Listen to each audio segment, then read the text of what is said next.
before we begin this meeting, we'd like to honor and thank our community partners of the First Nations, the Anishinaabe. So I'm calling the meeting to order at 4:30 p.m. and I'd like to have an approval of the agenda with the two items that you received on the addendum. The first being a deeming bylaw. That will be added to item 5. And the second is the PowerPoint presentation associated with the Henson Consulting Report, which is delegations of number 6. With those two addendum items, could I have an approval of the agenda, please? Favor? Thank you. Great, yes. And is there any disclosure of pecuniary interest or general nature of thereof from anyone?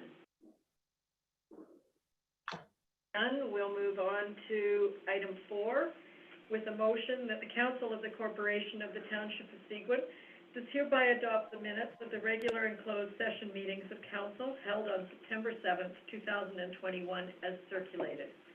I have a motion from Councillor Moffat. I so move that motion, Mayor. And seconded by Councillor Coles. I'll second that motion.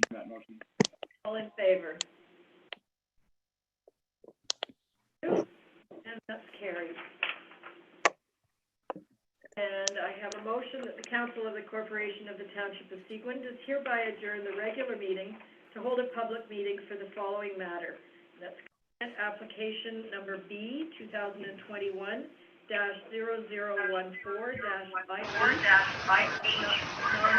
And mine. I ask whoever has. Huge amount of feedback.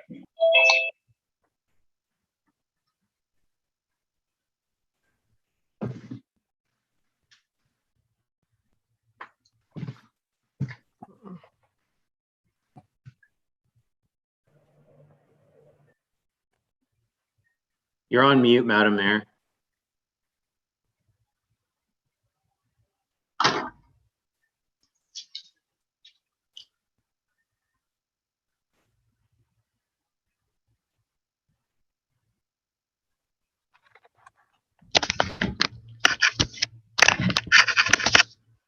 You're muted, Mayor.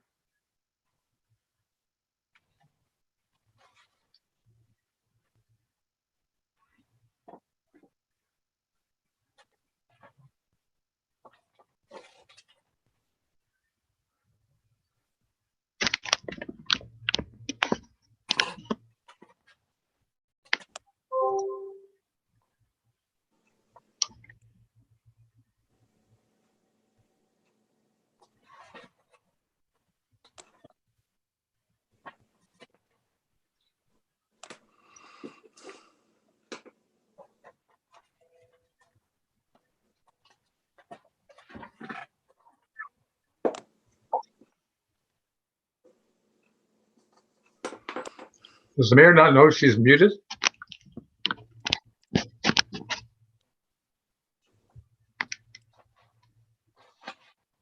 Seguin Council Chambers. Join the meeting.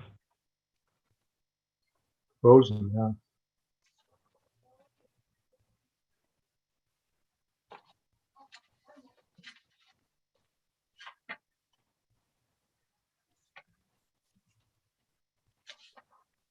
Hear me now? Yep. Yes. All right, so we have a motion on the floor to move into the public meeting. Could I have a motion from Councillor Osborne to that effect? So moved. Thank you. And seconded by Councillor Felder. Yeah, I'll second that. All in favor? Thank you.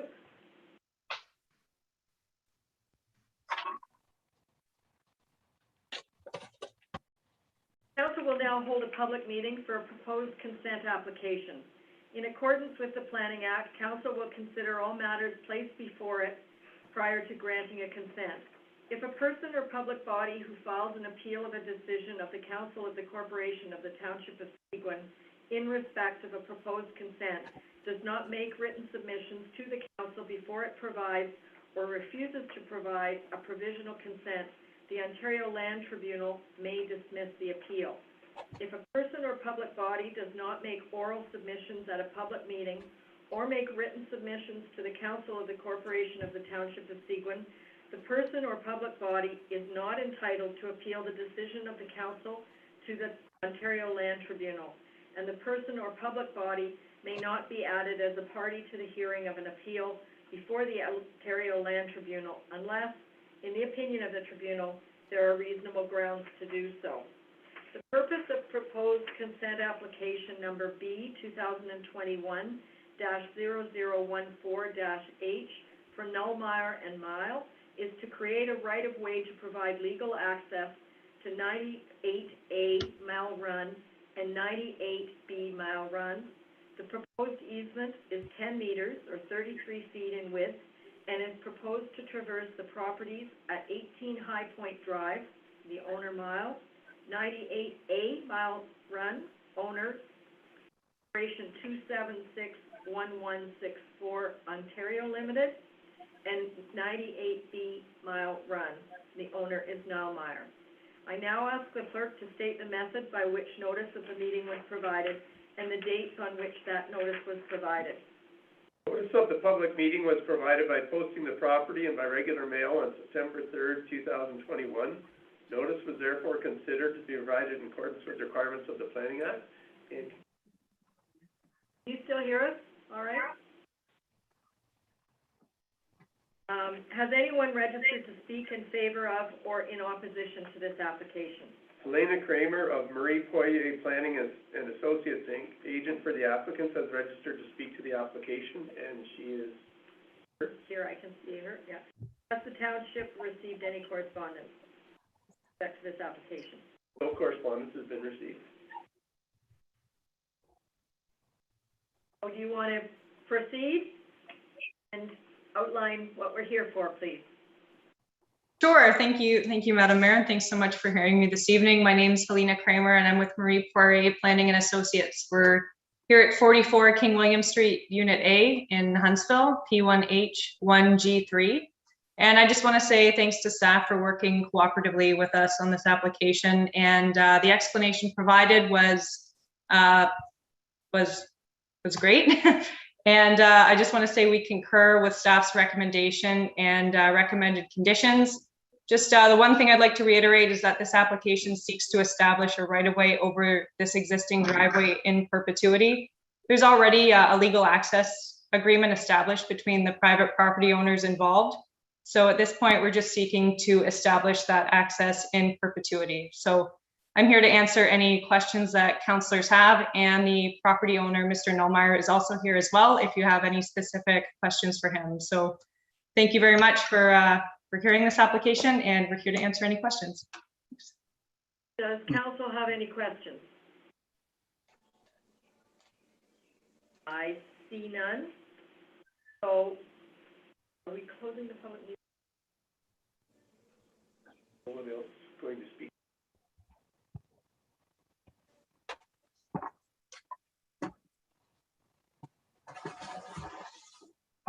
Amy, is the report, there is a staff report on this one? It's not part of public meeting. If I had questions on it, they could now. On the report for this one, not the additional bylaw. Okay. Yeah. So thank you. We'll now close, the council will now close the public meeting and reconvene the regular meeting. So thank you very much, Helena. We will quickly, I have a motion that the public meeting held for the following matter is hereby closed and the regular meeting is hereby reconvened. Could I have a motion to that effect by Councillor Collins? I so move that motion, Mayor. Thank you. Seconded by Councillor Finson. I second that. All in favor of closing the public meeting? Okay, so now, The actual consent. this is the actual consent. So I have a motion that the Council of the Corporation of the Township of Seguin does hereby grant provisional approval to consent application number B 2021-0014-H for Nullmeyer and Mile, subject to the conditions set out in the decision. I have a motion from Councillor Moffat. I so move that motion, Mayor. Seconded seconded by Councillor Cole. I'll second that motion. All in favor? Any discussion? Okay, so all in favor and it's carried. Thank you very much, Mr. Nellmeyer, for being available and for Elena for your presentation. So we will move on. Thank you. Thank you. This is item 5.5 coming from the addendum. We have a motion that bylaw number 2021-075, being a bylaw to repeal bylaw number 2021-060 and deem lots 3 and 4 of Plan M-167 pursuant to section 50(4) of the planning not to be on a plan of subdivision.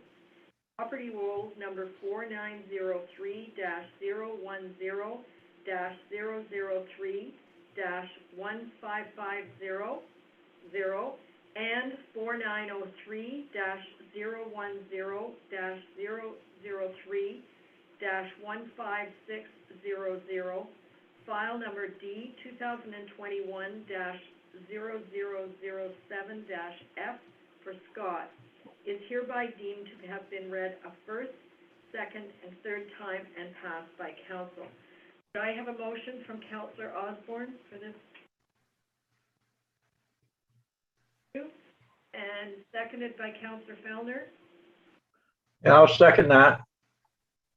And we have Jamie Robinson on screen to explain a little bit what is happening on this addendum. Thank you, Worship and members of council.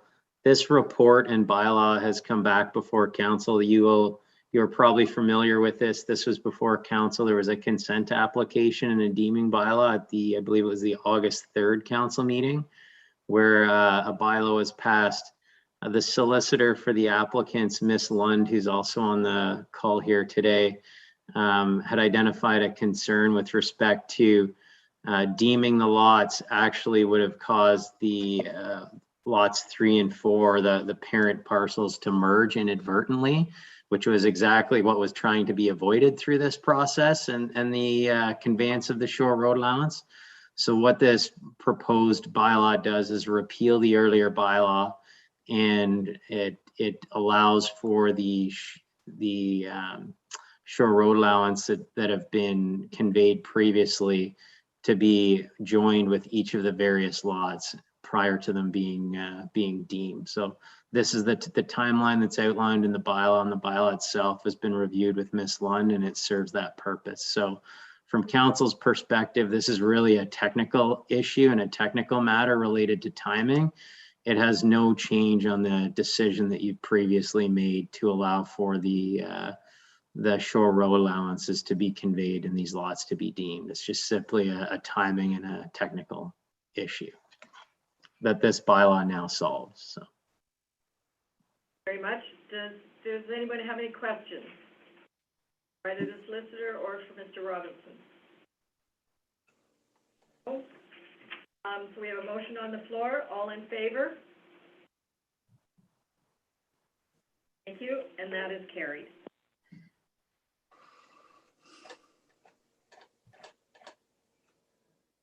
Thank you very much for attending, and good luck. Thank you. Thank you, Jamie. Thank you. So we're moving now into the delegations, which you have received the background for. And I believe, Mr. Mirabella, are you presenting the Henson Consulting Report? Yes, good afternoon. That would be me presenting. Okay, and this is for information, but I do want to remind all of council that as you have an opportunity to ask questions, that you not refer any questions to any specific piece of property or specific locations in the township. We cannot refer to any specific properties or locations as we get into discussing development charges. But I will turn it over to Mr. Mirabella to take us through the presentation, and I am assuming everyone has it, but I am also hoping you're going to screen share, are you? I am, yes. I got my chair now. Hopefully everyone can Great. see it. Great, thank you very much. So you have the floor.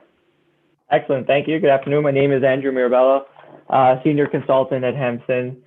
I was asked by Township staff to prepare a bit of an information session on development charges. Obviously, this is to the mayor's point, just to kind of provide with some context to what they are, how they could be used, how other municipalities use them, and obviously, in order if you were to be proceeding with the DC study, there's a formal process that needs to be undertaken, and the proper studies and bylaw passage in order to do that. So my presentation is probably about 15 minutes. I'll try to keep it to that, and then I'll be happy to answer any questions or comments at the end of it to clarify anything that I've said. So, and I guess just before I get into kind of some of the discussion topics in terms of ourselves, Hempson, the firm that I work for, we're a municipal finance and planning practice firm. We're based out of Toronto, and one of the largest pieces of work that we do in the municipal finance practice is development charges, and our clients range from kind of small urban rural municipalities to municipalities in the GTA, such as the likes of Toronto, Brampton, Vaughan. So definitely a wide spectrum of those communities that we deal with. So oftentimes we do DC studies of municipalities and communities your size, but obviously we attend to other communities in the bigger scale and bigger nature in the bigger urban areas as well. And outside of DCs, we do things such as asset management planning, water and wastewater rate studies, and on demographic side, all forecasting and all the growth plan numbers for the province of Ontario as well. So a wide-based firm in that regard, and obviously very well versed on the topic of DC to talk to you about today. So with that, a couple kind of 4 key areas that I'd like to talk about, just a bit of a background on development charges, what they are, how they can be used, a little bit on the calculation methodology itself, in terms of what we do at the start of the process and how to actually calculate the rates. And then I think just kind of to cap off, what are some of the key steps to pass a bylaw and some of the implementation options of council and how you can proceed with doing that. So in terms of development charges themselves, what exactly are we speaking about? They're charges imposed on development to fund growth-related infrastructure, growth-related capital costs, pays for new infrastructure and facilities to effectively maintain service levels, and DCs can be levied at the county, the area municipal level, as well as education development charges can also be levied as well. The principle behind DCs is that growth pays for growth, so that the financial burden of servicing new development is not borne by your existing tax and ratepayers. Those costs associated with growth is absorbed by those requiring and benefiting from the new infrastructure required to service them. So we think about development charges, that's really just kind of one tool given to municipalities to fund capital.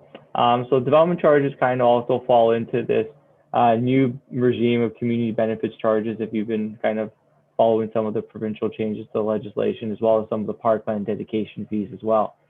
And these are used to fund a share or kind of the broader costs to expand infrastructure and servicing needs arising from new development. In addition to DCs, particularly, there's also direct developer contributions, and those costs are usually funded directly from developers as part of a subdivision agreement. So any internal roads, sidewalks, streetlights, as part of the agreement terms, that infrastructure is usually directly provided by the developer. And DCs would be kind of in addition to that, and to fund kind of project costs that are outside of what you would typically see in a subdivision agreement. And then the last bucket is the biggest one, is the property taxes. So that would fund both statutory and your non-statutory reductions in development charges. And even if DCs were in place, there's still the long-term repair and replacement of the municipal infrastructure and the operating costs, which would be funded by property taxes. So development charges can only be used to fund first round capital. They can't be used to fund any operational expenditures or any of the long-term asset management requirements. They can just be used to fund the first acquisition cost itself. And taxes will be used to kind of fund the rest of it over the long term.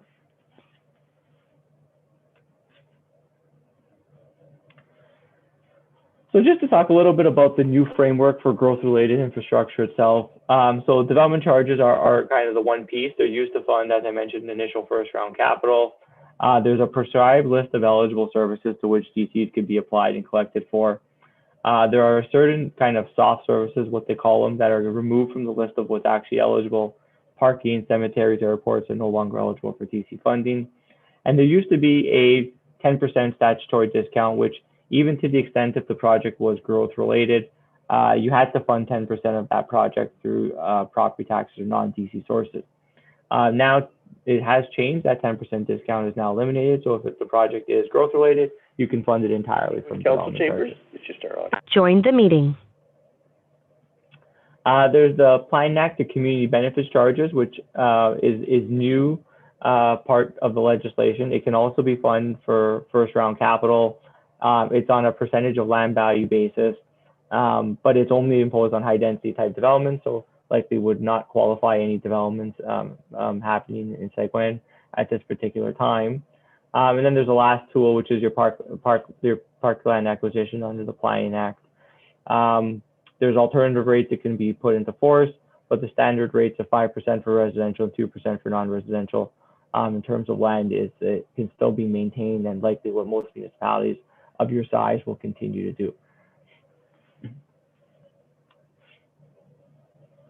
So kind of just to shift gears, we have a bit of a basis in terms of some of the funding tools, specifically in terms of development charges itself. They have to be imposed by bylaw. And once you pass a new DC bylaw, it has a maximum shelf life of 5 years after the day it comes into force.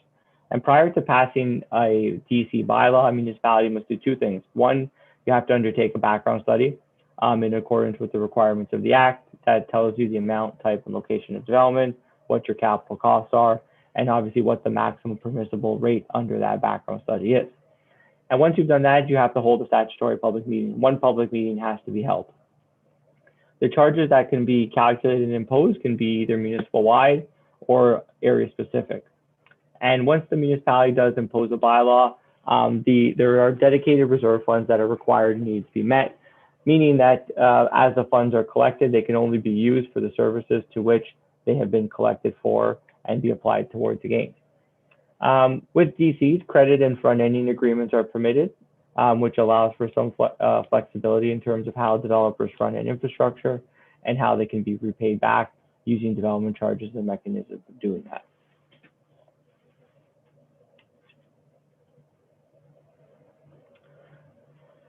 So what services are actually eligible under the Development Charges Act? It's really kind of broken into a couple, I guess, buckets per se. The first kind of four categories are really your engineering in your infrastructure, water, wastewater, stormwater, and services related to a highway, which will be anything road related or operational public works operations associated with that. Then transit, waste, fire, ambulance, and then some of the soft services of library, parks and recreation, childcare. All those types of services are eligible for funding under the Development Charges Act, meaning that you can have these capital costs included in your DC background study, and we can calculate a charge in order to recover the costs associated with the municipality in placing or constructing any of this type of infrastructure. And within that, we can also comprise a class of service for studies. So if you were going to be looking at studies associated with a Parks and Recreation Master Plan or a Water and Wastewater Servicing Master Plan, a Fire Master Plan, all the studies associated to those service categories can also be inclusive and recovered for under development charges. There are some services in which the DC Act does not permit you to levy a charge for, and they're excluded from DCs. So any cultural and entertainment facilities, museums, theaters, art galleries, those are ineligible pieces of infrastructure. Tourism facilities, including convention centers. The acquisition of parkland is excluded from recovery, as that's covered under the Planning Act.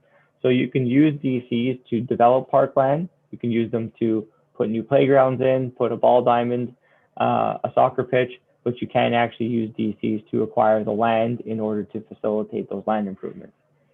Hospitals are ineligible, and headquarters for general administration. So any township hall expenditures, those are ineligible for DC funding. And the last one is landfill activities. Waste incineration is eligible, but not the actual landfill component. Those are usually covered through tipping fees and kind of outside the scope of what DCs are funding.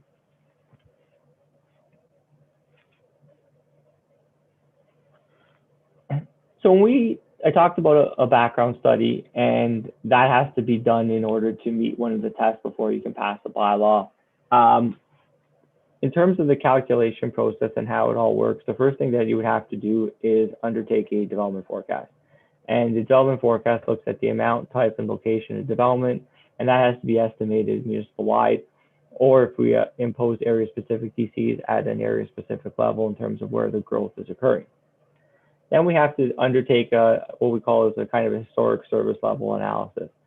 And development charges can only be used to maintain existing levels of service. We cannot use DCs to increase your level of service. So we have to do an analysis that looks at the capital infrastructure that's been in place over the preceding 10 years to which the bylaw would apply. And that would give us a 10-year average level of service that the municipality has provided for each of the different service areas to which the DC is actually going to be applied to. Once we have our 10-year historic service level, what it does is actually relative to the growth that we're going to be projecting, would give us what we call a maximum allowable funding envelope. And that maximum allowable funding envelope sets the stage for what we can fund from development charges on a go-forward basis based on what we actually, this level of service that's provided on the previous 10-year basis. So there's a direct correlation between the amount of capital that we're going to be included in the calculation of the rate relative to the amount of capital and the services and the level of service that we provided historically. And that's done on a service by service basis. Once we've done that level of service analysis, we get into identifying what the actual capital program is, what capital costs are required in order to facilitate the needs of new development. And we usually do that on a project by project basis, look at all the different areas and all the different services. What projects are needed usually is based on capital budgets, master plans, kind of discussions with township staff. All those kind of inputs would create that capital program. Once we've identified the capital costs, there's a series of deductions that have to be made in order to recognize that maybe not the entire share of that project is actually growth related or can be used by development charges to fund it. So any grants or contributions or subsidies that would be coming in for that project, we would have to take that into consideration. The second item here is a replacement or benefit to existing share. And that could be quite a contentious item, and certainly here in the GTA when we look at DC studies, because it identifies that what share of the project that's actually being undertaken is really related to growth. And if there's any share of that project that would be benefiting the existing development or replacing the existing piece of infrastructure. Available DC reserves, in your case in which you don't have development charge bylaw right now, there would be no DC reserves to apply to it. But if there was a community in which we're redoing their bylaw and they've been collecting for it, we would have to apply any existing funds towards the project costs. And any shares of the project which we would deem to benefit development going on in the future. After those deductions, it gives us what our costs eligible for DC recovery. So once we've got our costs that are actually development charge eligible and eligible for recovery, that cost relative to the development forecast that we've set out at the outset of the project would give us our development charge that's calculated. And the charge that's calculated is delineated between your residential and your non-residential sector. Residentially, the charges are levied on a per unit basis. So we would have a charge for single and semi-detached unit, a charge for multiples, row units, and apartment units, and potentially other special types of dwelling units that are within it. And the charge would be levied on that unit basis, and they would be differentiated by the occupancy patterns within them. So an apartment unit would pay less per unit than a single family detached dwelling unit. Non-residentially, the charge is levied on a per square foot or per square meter basis of gross floor area. And those are the two most recognized as a way of actually charging or doing a development charge calculation. That's pretty well consistent with virtually every municipality in Ontario in terms of the calculation of the rate and the way they levy their rates themselves and charges.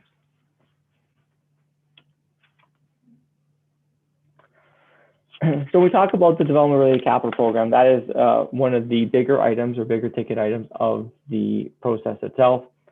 The capital costs must be identified, and council must express their intent to undertake the works for them to be included in the actual background study itself. As I mentioned, once we've identified all the future costs that are there, there's a series of deductions that need to be made and considered. And we do these deductions on a case-by-case basis and a project-by-project basis. So it's not a blanket approach that would be applied to every project. We would certainly look at it of what the needs are and what the kind of benefits test is of each of the particular projects themselves.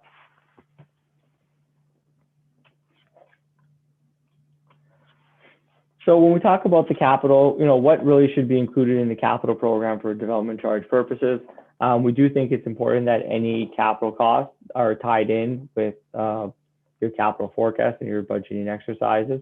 Any master plans that have been done, if you have a recreation master plan or a transportation plan that identify what the needs are, we would rely on those particular documents to help facilitate the development of this capital program. Any project that we think benefits new development or expands the municipality's servicing capacity would be considered to be DC eligible. Development-related debt or negative DC reserve fund balances can also be included, meaning that if you were to debt finance a project, and even though we've debt financed it, those long-term payments, both principal and interest, can be included for recovery from DCs going forward. So just a methodology in terms of what can and can't be included for, but we always typically try to tie it back to if the project is expanding servicing capacity, it's a new project, it's not replacing any existing asset or facility, we would consider that to be DC eligible.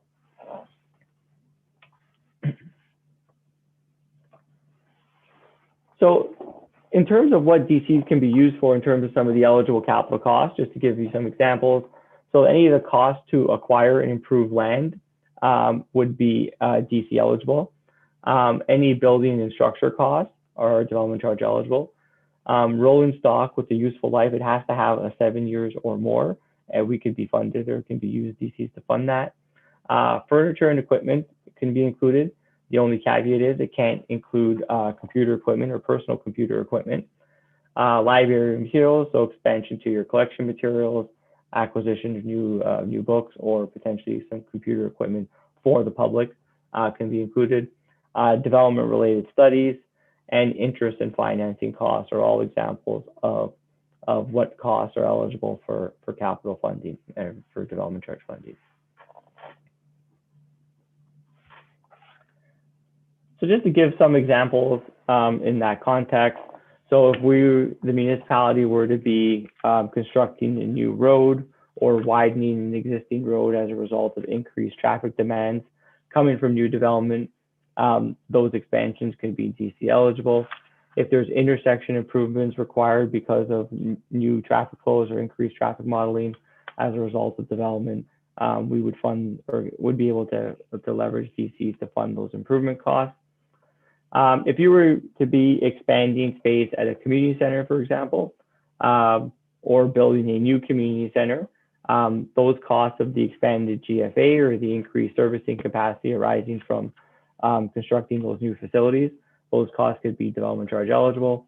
If you're acquiring new vehicles, new snowplows, because we have new roads which have got constructed, we need a new fire vehicle to meet the new demands of development. New parks vehicles, those are all considered to be development charge eligible. If you were to proceed with the undertaking of a DC study, the study itself is recoverable from DCs. If you were to be installing new playgrounds and new parks that have been donated, increasing your number of sports fields or land improvements, those are all development charge eligible projects.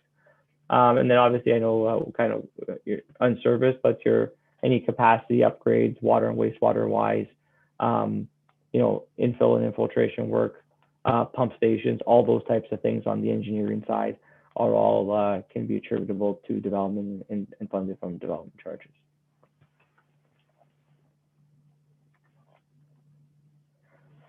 So I thought maybe just to provide some context here in terms of what other communities charge from DCs and, kind of without getting into the real kind of York region or PO region area type charges, kind of some of the rates that we see in Simcoe County in terms of their DCs. So I put this together just to give a bit of an overview. So in Innisfil, and there's certain areas within them would have to kind of charge different rates, but Innisfil in this particular example would be at the top end of the spectrum for a single and semi-detached unit. They would pay a development charge of close to $77,000 per dwelling unit that is constructed on a DC perspective, and that is both the Simcoe County rate plus the rate that's levied at the lower tier at the municipal level in Innisfil and the other communities. So there's a two-part component to this particular rate comparison. Then you would have other areas, Newt-Tecumseh, Clearview, kind of in that $40,000 to $50,000 range, and kind of under Clearview, there's a series of communities that range between $20,000 and $40,000 in terms of a dwelling unit charge. This is for a single and semi-detached, and the rate would be levied by dwelling unit. So if you have a new development with 10 single-family detached dwelling units in Wasaga Beach, for example, the rate would be to 10 dwelling units times the $35,991 charge to give you the total development charge payable for that particular dwelling unit if they were all single and semi. And obviously, if there's a mix of units, they will get charged relative to the mix of housing units that's actually being constructed themselves.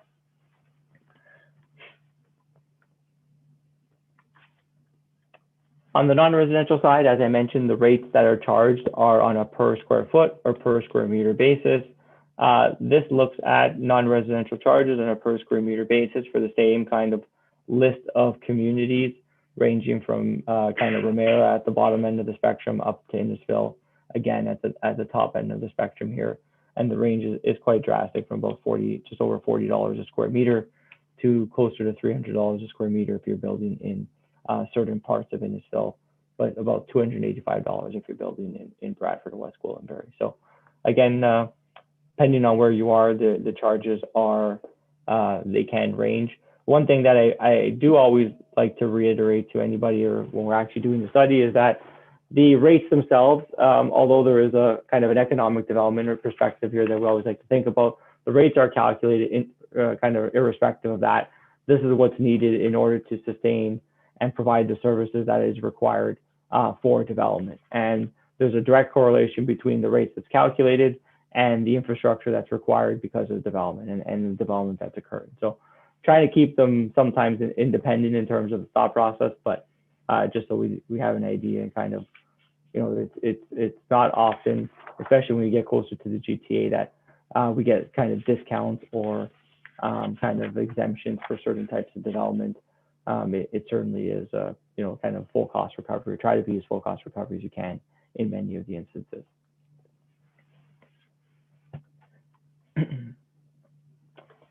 So I just have two more slides. I just want to cap off with kind of what are the key steps in passing a development charge bylaw. So aside from the actual process itself of undertaking the background study and the municipal process that's involved in kind of doing the inventories and setting up your capital programs, once we've actually drafted a study and council has given us direction to proceed with kind of finalizing that study and going to make it public, the moment that DC background study gets made public, it has to be made available 60 days prior to any passage of a bylaw itself to allow for proper public consultation.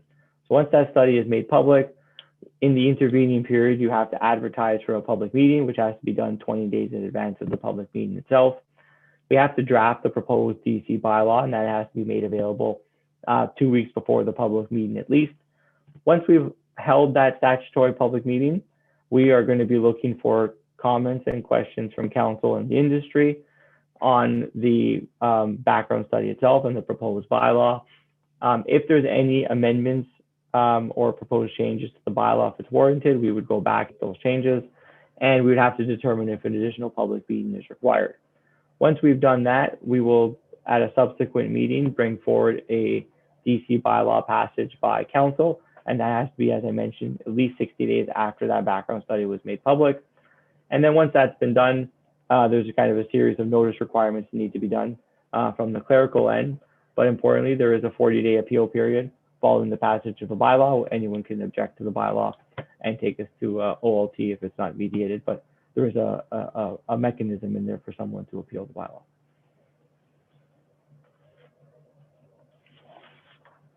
So really, it does come down to kind of a couple key things in terms of decision points for council, in terms of either at the start of the process and throughout the process. One, to consider the appropriateness of DCs, if it's something that you want to levy, if there's enough growth to justify the application of DCs and what the revenue outlooks might look like. Once we've kind of started with the process, we have to consider and approve a development-related capital program, and council would have to direct us or anyone to proceed with drafting DC background study itself. There has to be consideration from council on area rating, whether you want to levy the charges at municipal-wide or at an area-specific level. And then you're also going to have to consider if you want to hold 1 or 2 public meetings, if one is required, if any additional meetings are kind of not statutory, but it's up to council's discretion if they want to do that. From a implementation standpoint, the rates that are technically in the background study are the maximum permissible rates that the municipality can charge. Council has the authority to implement the bylaw that has different rates from what's identified in the background study. The only caveat is the rates that you implement cannot be higher than what's identified as the maximum permissible rates by a background study. You can identify full or partial rates. The rates can be phased in, or they could be implemented at other times. And then also you can provide for different exemptions or a series of exemptions within the bylaw. You can decide if the rates are applicable to kind of commercial development or industrial development, or you can exempt non-residential development altogether. So there's mechanisms within the bylaw that you can do to decide who should pay the rate and when. So with that, that is my, sorry for a little bit more than my 15-minute time mark, but it's a lot to squeeze in a short period of time, but I can happy to answer any questions you might have. Okay, I see a couple questions from councillors, so I will ask all the councillors that do have questions to raise their little yellow hand. And the first question comes from Councillor Moffat. Thank you, Mayor. Thank you, Andrew. I have 2 questions.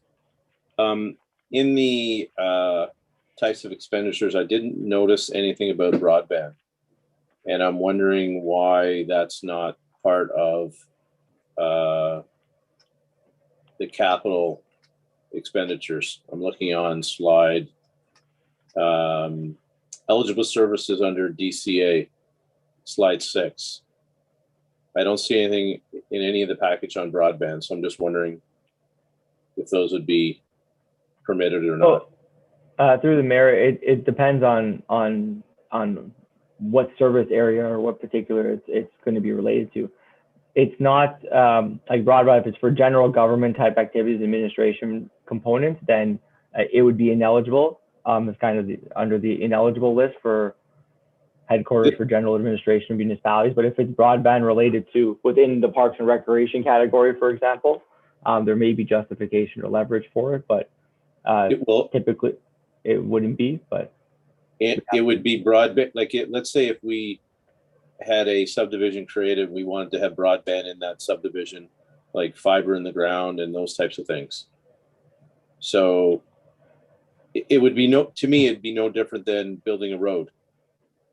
Right. It might fall into kind of that computer type equipment category where it crosses on the gray area of ineligible infrastructure. Definitely not as a category of service. If it's broadband within the context of a greater project, then perhaps, but it kind of crosses the line a little bit. But okay. Sorry for the vague answer, but it's not. No. It's just kind of it's not in one of those explicit categories which the DC Act prescribes. Yeah. That's why I asked. Yeah. Yeah. And my second. Yeah, I know. And my second question, you use the word development quite a bit, and it's in your presentation. Mm-hmm. And I'm trying to just determine, is development, we're looking at a field with trees and we have a plan to convert that into something, or are we looking at some existing development, cottages that may become homes type of thing. And I'm just trying to again get some direction as to, or some information as to how you define or how you look at the word development, or what kind of lens you're looking through, Andrew. Yeah, no, that's a good question. And development is development and redevelopment. The only caveat, so in simple terms, if you have a vacant parcel of land and you build 10 houses on it, that is a form of development, and that's pretty easily understood. If you build 10 homes, you'll get a development charge on it. Okay. But if you are redeveloping properties and you, demo in one home or a commercial plaza and you build some homes on it, there's mechanisms under the Act, which there might be ways of getting credits for it, and then adding development charges to it. It does become tricky if you are converting a cottage seasonally to permanently, where to trigger the building permit and trigger anything that would happen to levy the charge may not occur. And although they may switch to a more permanent kind of living structure, how the charge or how it can be levied at DC becomes complicated. And Okay. although they're technically would have placed the demand on services by still having the house, the road still went there. And if there was water, it would have went there anyways. So that it gets a little bit more difficult like that. But if you are expanding capacity, you're increasing the number of units, you're going from one property that had one house to 3 houses, those would still be development, and you would be able to leverage DCs on some of those properties. Okay, that's great. Thank you very much for your time, Andrew. No problem. Councillor Osborne. Thank you, Mayor. Andrew, under eligible services, policing was one of them. Since Seguin doesn't run its own police force and we share services with OPP, could policing be included under eligible in our case? Yeah, through the mayor, we have included shares of costs in other communities where OPP does run it. And it's an allocation, but we can't include the operational expenditures. We have to kind of delineate it to the capital component. But we have incorporated shares of kind of policing expenditures into DC. Okay, and secondly, since we're not a metropolitan type municipality and we do not offer water or sewer or even storm sewer services for that matter, it becomes kind of irrelevant to us because development charges are used for those kinds of growth where we don't provide those kind of hard services. I guess my concern with introducing development charges in a community like here, we're trying to attract developers in Seguin because of a housing shortage, and we want growth. We want building to go on. The moment you slap development charges, it's another fee, and I feel that it may discourage developers from coming to this area knowing that they have to pay additional fees where otherwise right now they don't. How would that impact our ability to attract developers? So through the mayor, I guess my first reaction is that we do get that question a lot in terms of the economic and the development position of it. And typically, and obviously every jurisdiction is different. And like as I mentioned, the closer you kind of get to the GTA, we often find that the DCs itself don't discourage any type of development. And often the highest areas of growth also have the highest DCs in place too. And that's, a Vaughan single family detached dwelling unit in Vaughan, DC would kind of run you around $130,000, where they also have a high correlation of growth and a high resale cost. But as you get into some of the other peripheral areas and outside of the GTA, those types of pressures that kind of start to wane, and you may have to think a little bit about that. But it's hard to determine there's an exact correlation, and to say that if you impose DCs, you would see a kind of an offsetting kind of put on growth.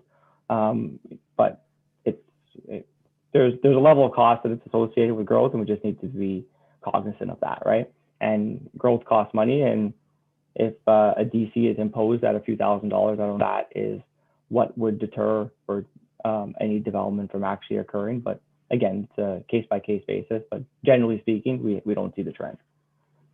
And in terms of one last thing, Mayor, if I may, in terms of charging any kind of additional fee to a property owner who's renovating a cottage to become a permanent home would just further enrage our ratepayers as to fees already imposed. That would be a really bad idea. That's all I had. Thank you, Mayor. Councillor Coles, you're next. Yes. We need you to unmute. Thanks. Thank you, Andrew. I really appreciate the presentation. It's sitting right in front of us there, but the first thing that hit me, airports, but only in the regional municipality of Waterloo. Is that in fact the case? that is in fact the case, through the mayor. So we couldn't apply development charges to our airport if we had a reason to. No, that's right. Airports only in Waterloo region are eligible. Why is that?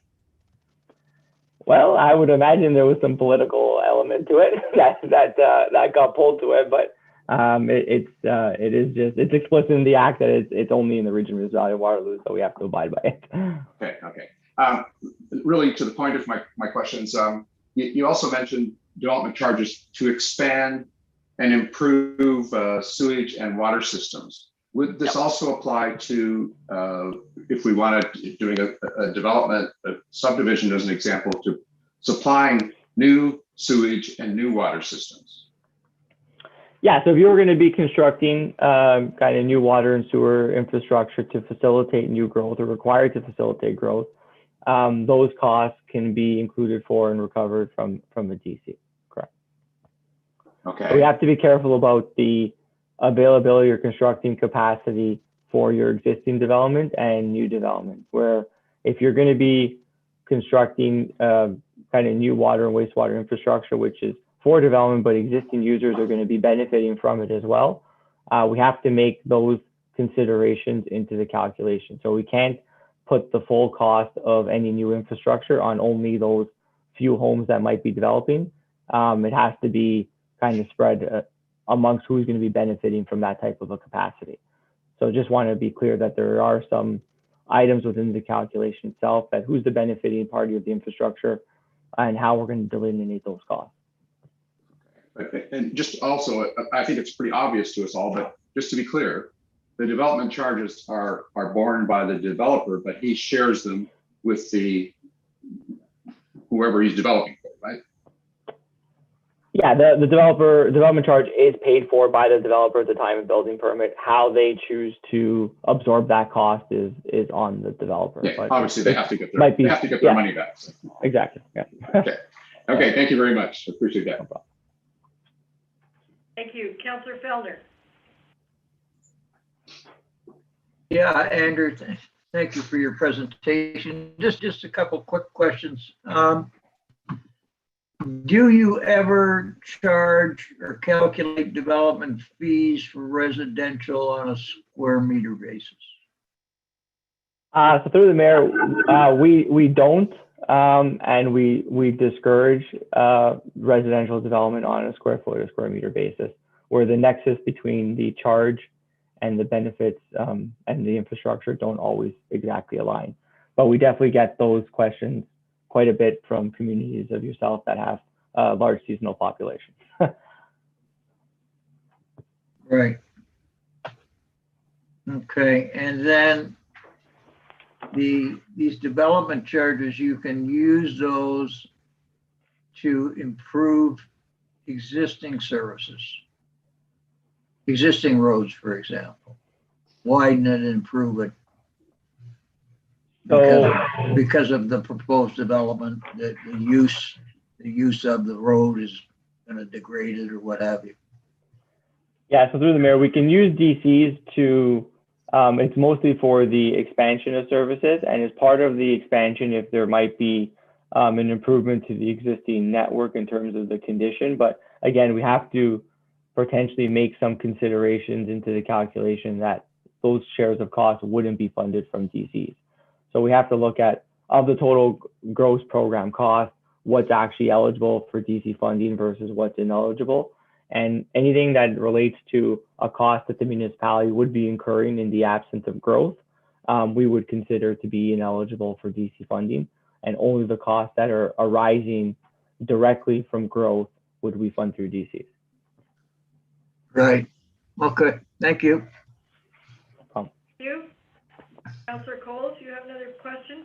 Yeah, I'm sorry, I did mean to ask this earlier and I forgot. You mentioned development charges applying to roads, I guess to new roads.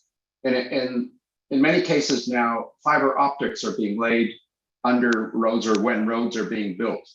So would the infrastructure for expanding internet and apply in terms of fiber optics in that sense?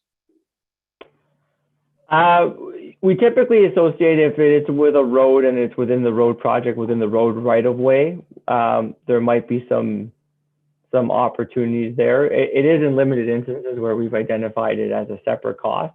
So I don't want to commit to saying yes or no on the fiber optic because it is again kind of in that technology area, but something that could be explored if anything does proceed or materialize in this background study.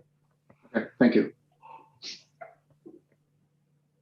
Thank you very much, Andrew. I think we all found it incredibly useful to be educated on it.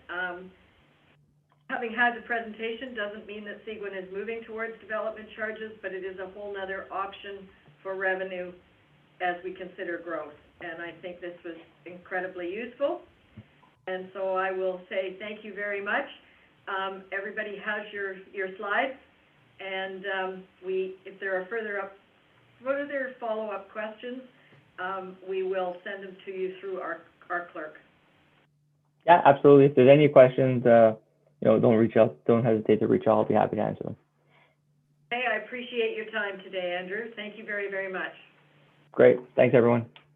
Bye for now.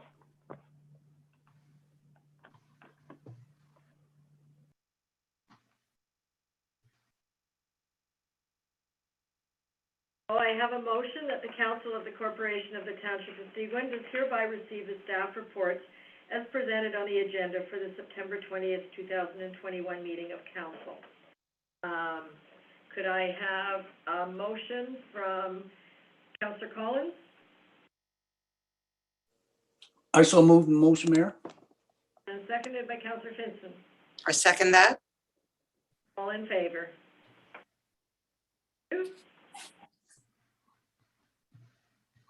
So we have a motion that the Council of the Corporation of the Township of Seguin does hereby adopt the schedule of regular meetings of the Council for the year 2022, attached as Schedule A to this resolution, and I think you will find it on page 64 of your agenda package. I have a motion from Councillor Moffat. I so move that motion, Mayor. And seconded by Councillor Coles. I'll second that. And before I call for a vote, is there any discussion, or Craig, do you want to speak to it at all? It's fairly straightforward, follows the same format that the council meetings have been set up for the last several years. Basically 2 meetings a month, except for January, February, March, and December, 1 meeting a month. And I see there's some to be determined dates on regional meetings and stuff that you'll update us as they become firm. Correct. Okay, Councillor Moffat, I see your hand up. Yeah, actually, that was my question, whether those meetings were a guesstimate or a little more solid, but I'm just based on the chuckle there, I'm presuming that's the best guess at this time. The ones that have actual dates are off websites, so I have to assume they're solid, like the AMO. The ones where, it says usually say the third Friday, they don't have them available yet. Okay. Okay, thank you. All in favor of receiving the schedule? Thank you.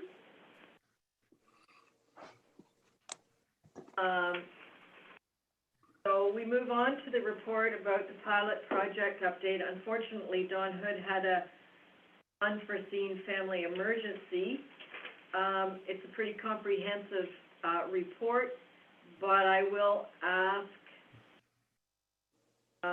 our CAO to speak to it a little bit, and if there are issues that can't be answered, we'll probably bring it back to council at the next meeting as well, when Chief Hood can be in attendance. So over to you, Jason. Thank you, Worship. I will be brief, but the report outlines some of the high-level successes of the pilot program to date. We did commit to council that we would provide some form of an interim report. while we are considering a continuation of the pilot, actually ending the pilot program and moving it into more of a permanent position for 2022, that would form part of the 2022 budget discussion. So there will be ample opportunity to have further discussion about the bylaw program. But at this time, Your Worship, if there's any questions, I'm happy to do my best, or as you noted, we're happy to bring the discussion back at the next meeting of council when Chief Hood is available. I see a hand up from Councillor Osborne right now. Thank you, Mayor. Okay, now.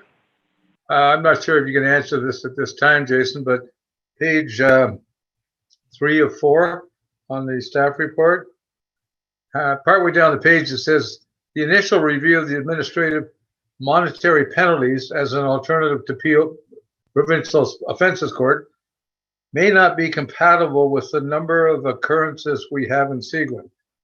First off, I don't understand what that means. And secondly, it says further analysis is required and underway at this time. The review of the filled tree blasting bylaws will be considered in the coming months. This started in May, I think, this review of the bylaw situation, adding person. And I'm wondering, has nothing been done to date on the monetary fines? Has there been any research by the chief bylaw officer? I can be as brief as I can, and it'll be fairly high level, Councillor Osborne. But yes, there has been some exploration. What we have uncovered is that it requires a little more homework, perhaps I should say, than we thought it did originally, and that work is underway at this time. Okay, could you explain, Jason, please, how the alternative to POA court may not be compatible with the number of occurrences? What does that mean? Can you explain that comment? Perhaps it's best if Chief Hood is in attendance to get into that kind of detail. I don't want to misspeak and misquote the work that he's undertaken. So I think maybe it's best if we do defer this until Chief Hood is available for discussion. Fine, thank you. We'll leave it at that. Okay, we have one question from Councillor Coles, and then we'll see it back on another agenda when Chief Hood is available. Go ahead, Art. Oh, you're muted. Need you to unmute. Yeah, there I am. I also don't have a question, but I have a comment. Jason, you should always report from where you are now because your voice is much better. And I love the little bit of hair on your face. Sorry. I would thank you, Councillor Coles. I would love to report from here every time. It's a great place to be, and I hate to admit this on a live stream, but I forgot my razor at home while I was away for a few days. It looks good on you. I thought it was shadow.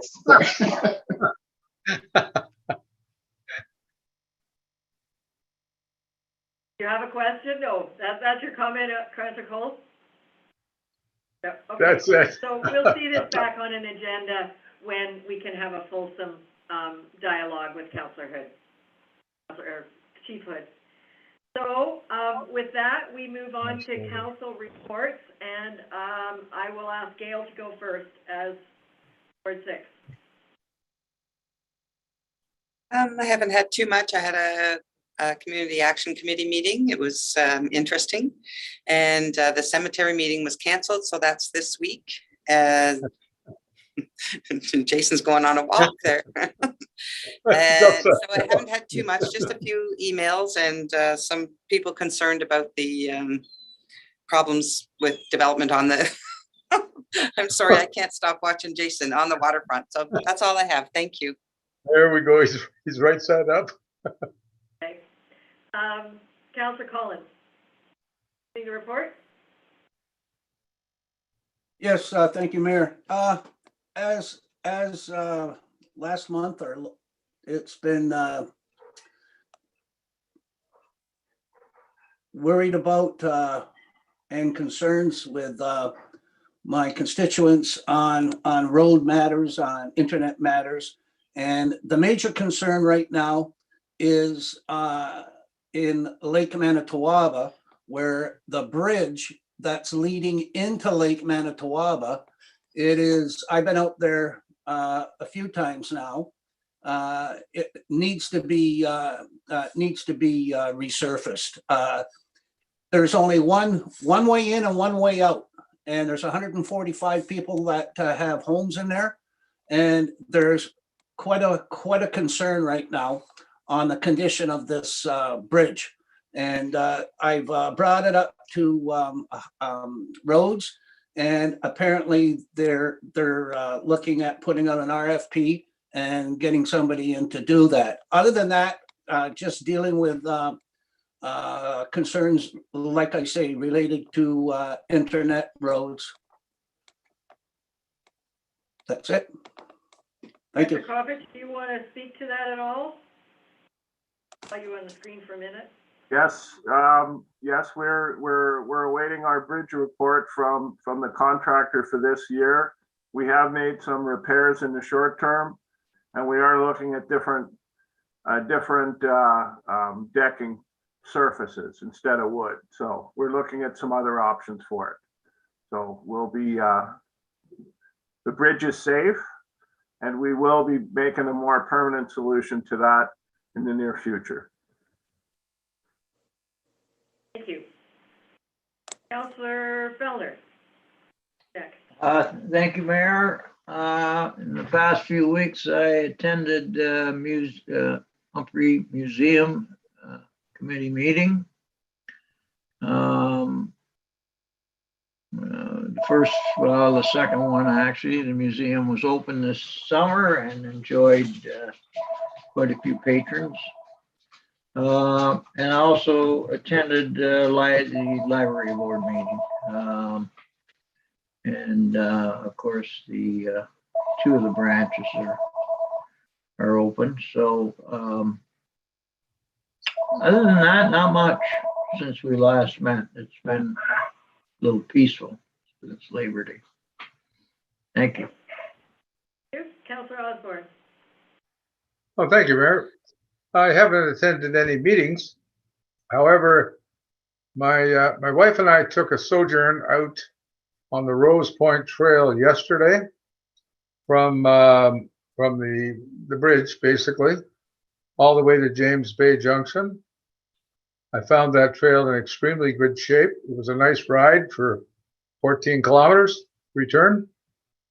However, a week prior, we were at Swords, and I ventured west past the Slogger pit. Slogger Construction has a pit in there. We got about a half a kilometer in. We encountered construction rock, which wouldn't even be safe to walk. Wouldn't be safe to walk on because you could sprain an ankle. It was such large rock. And half a kilometer in, there's lakes. It's totally impassable with water. So the following day, we decided to go eastbound past the old mill and got across the bridge, and not too far past the Little Seguin River. Again, we encountered totally flooded water trail. You couldn't even walk around it. And I'm wondering, what are we doing with the Seguin Trail? Why? I think we should maybe just close it off until we get it fixed or passable.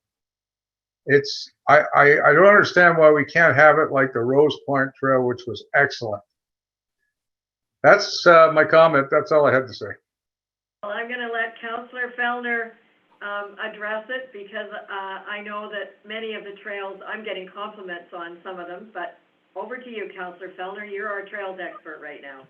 So, Councillor Osborne, I'm sorry that you elected to go venture into the parts of the trail that haven't been yet remediated, but the one section that you referred to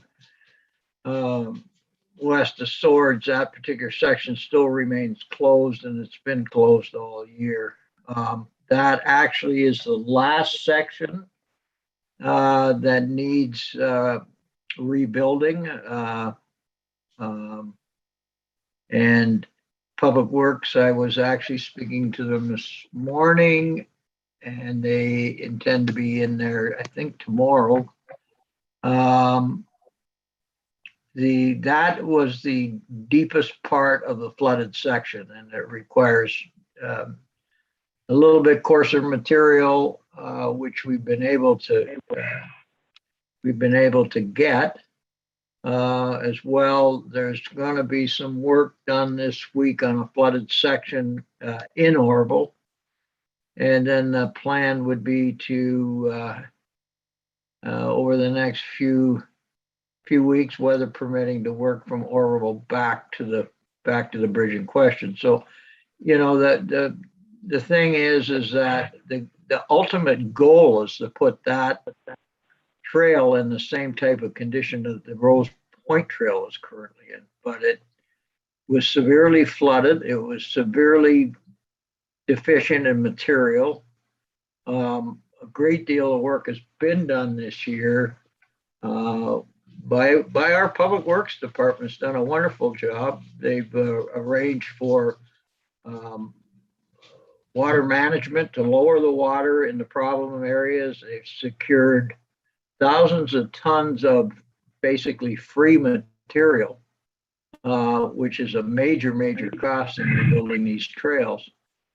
And, you know, there's only so much time. There's only so much time, you know, and equipment available, and roads come first.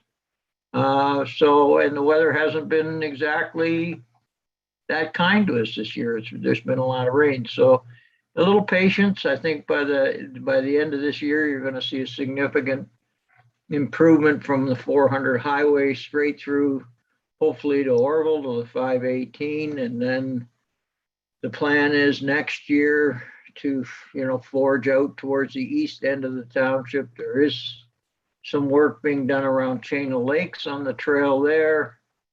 Right now, courtesy, the materials coming in courtesy of Fowler Construction again. You know, it was our Public Works team that arranged that. You know, I'm, you know, I can sense your frustration, but I'm extremely pleased with what's been done, and just a tremendous amount of favorable comments, and people being able to access parts of that trail by foot and by bicycle that they haven't been accessible for years. So if I could just interject, Terry, the only traffic we saw was four-wheelers, because they can go through a lot of rough terrain and water and heavy gravel. Yeah. There's no signage to say that part of the trail is closed from, there's a parking area. It's posted on the website, Rod. I don't. No, the trailhead. There's nothing to tell people don't go down there. I mean, that too. I'm gonna call. Let me finish. There was a day, you know, you talk about this year being flooded. I remember in the 80s driving through there when you could with a car from the Petro-Canada right through the Swords in a vehicle, in a sedan. It was far better 30 years ago. Yeah. So your point is, you know, Okay, Councillor Osborne and Councillor Fellner, we've received the comments.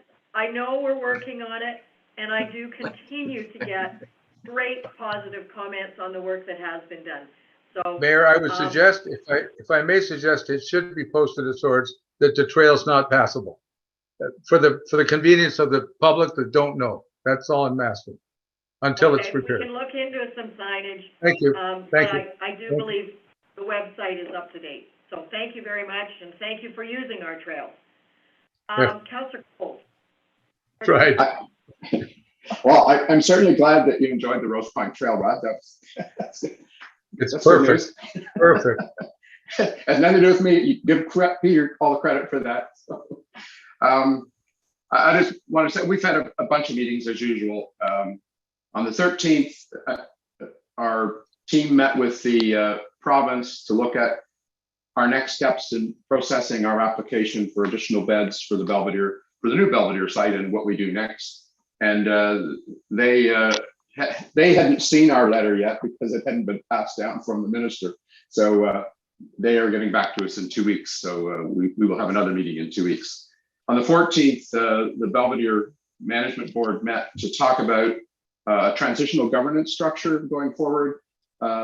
Because since the license has been given up by the municipalities, technically it's not, we're still managing because it hasn't been accepted by the West Prairie Health Center officially yet. So we have to still manage, but there will be a transition process. And we struck a committee, which on the 15th, we had another meeting, our ad hoc meeting, and we recommended that going forward, that the three agencies, the Belvedere, Lakeland, and the West Prairie Sound Health Center, each contribute 2 members to this transition governance group, which they've agreed to. And we just struck a meeting, which will be happening next week, to formulate what kind of governance structure, what it should look like, and how it will operate going forward. On the 15th, we met with the architects who did our master plan, or doing our master plan, and reviewed. Their report is ready now to go forward to the ministry. It includes, it's like hundreds of pages long, including the architectural drawings, a very detailed report as to what will occur at the West Prairie Sound Health Center and how it should look. So that will be going out in a few days. About the same time, we're expecting to meet with the minister and his senior staff. That will happen within the next 2 weeks as well. What day is today? Yeah. This morning, we had a finance committee meeting for Belvedere as well. And I can tell you that Belvedere is in very good shape financially. It's just so you're aware, on top of the 1.5 million operating surplus resources that we have another 3 million, almost just under 2,700 or 2,700,000 in capital reserves. So Belvedere is in a very healthy position to go forward. So there's no financial issues. It's all good news, and we're excited about the prospects of what lies ahead. And it's hard to keep the conversation down, because that's all people are talking about in our group. So lots of things happening. Thank you. Councillor Moffat. Thank you, Mayor. Just before I get through my council report, I just want to remind everyone this is a team effort from the top down. So it's not just one person that's, rowing here. Everyone's rowing. In terms of my activity, it was a little lighter over the last couple of weeks. On September 8th, we had a ICECAP, the Integrated Community Energy and Climate Action Plans. We have an upcoming meeting with the broader group at the end of next week, at the end of September. So we had a smaller management group in terms of a planning session, and lots of ideas. We actually met in person, which was good, as opposed to a Zoom call. So we look forward to that meeting and bigger and better things. Also on the 8th, attended the Muskoka Watershed Council Community Roundtable meeting. We are continuing to move that forward. We are stuck a little bit in the mud in terms of, how to move it forward. We got some governance issues to deal with. They seem to be cropping up on a number of matters under the township, whether it's this or with Councillor Fellner or Councillor Coles. We're always kind of dealing with some governance issues. On September 13th, we had our first fully Fall Fair 2022 planning session. So, and we will be continuing to meet on a monthly basis to talk about the fair for next year. So it was a recap, good, bad, and ugly, and positive comments, some things we need to work on. But overall, we did well with no admission charge, ran out of beef on the bun. So lots of things that we look forward to for 2022. On the 14th, again with ICECAP, we had there's some subcommittees. One's transportation, one's waste, and one's housing, looking at organizing some public meetings, some consultations, organizing just some of those specific topics, how we best can work on our greenhouse gas under those three umbrellas. So we had that meeting. The typical keeners, I would say, attended. So not surprising, but we had a good group of people. And emails in terms of correspondence from residents, short-term rentals still continues to crop up. And some roads matters as well, similar to Councillor Collins on that. So that's all I have to report. Thank you. Thank you very much, and I've had a reasonably quiet couple of weeks as well, although immediately following the last council meeting, there was a flurry of meetings on the Wellness Center and Pool Committee to get to the finish line, if I will. And you've received the note from Jason, which indicated that Seguin's share ended up at 23.9% of the total, which is significantly less than you authorized Jason and I to do. And following that flurry of meetings, Councillor Felder sat as our representative on the inaugural meeting of the Municipal Services Board. So that board is now in play and will be taking the leadership on most of the decisions. On the 16th, Councillor Fellner and I met with representatives from planning, building, and our CAO to try and tackle improving the teeth, I guess, and the protection of the environment and what I call our 3 key bylaws: trees, fill, and blasting. And the issues have been referred back to staff. Many of you, I think, yes, all of you received a letter from Susan Eplett, who's the Muskoka Lakes Association Environmental and Planning Chair, I think is her title, with many suggestions, and they've been forwarded on to the people. We are waiting to hear back from staff with what our options are. Just a reminder that each of you and each member of all of the committees on which you sit owe proof of 2 vaccinations to Christine Dixon at the office. So you can take hard copies or scans of your vaccine proof, and please push that on with your committees. All committee members that are involved need to be double vaccinated. And I'm assuming, sorry, go ahead. Sorry, Ann, I didn't know you were going there. Notifications going out, formal notifications going out committees tomorrow. Okay, good. Okay, so they'll be advised as well, but when you're in meetings, remind them. And if they can't scan and you want to collect hard copies, make it easy, but we need those proofs into Christine's hands.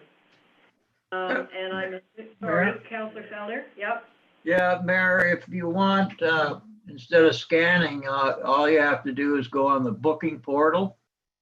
And there's a tab there that you pushed for record of vaccination, and you just enter some of your health card information in it, and it comes out PDFs. It's real quick, it's easy, it's painless. Yeah, no, that's right, but we have to get a copy of that PDF, has to get to Christine. So you. But that's what I mean, they can get a PDF and then just email it to Christine. Yeah. It's real easy. Yeah. And I'm hoping everybody has voted today, and I'm assuming there'll be some TV watching, maybe into the wee hours of tomorrow. So I have a motion that the Council of the Corporation of the Township of Seguin does hereby receive the board and committee agendas and minutes and the correspondence as presented on the agenda for September 20th, 2021 meeting of Council. I have a motion by Councillor Osborne. So moved, Mayor. Okay, and seconded by Councillor Fellner. Yeah, I second that, Mayor. All in favor? Thank you. And I have a motion that bylaw number 2021-072, being a bylaw to confirm the proceedings of meetings of council, is hereby deemed to have been read a first, second, and third time and passed by council. Councillor Collins, could I have a motion? Yes, so moved, Mayor. Thank you, and seconded by Councillor Finson. I second that motion. All in favor? Thank you. And I have a motion that the Council of the Corporation of the Township of Seguin does hereby adjourn this regular meeting of council at 5:54 p.m. Meet again on Monday, October 4th, 2021, or at the call of the mayor. Could I have a motion from Councillor Moffat? I so move that motion, Mayor. And seconded by Councillor Cole. I will second that motion. All in favor? Thank you very much, everybody. Be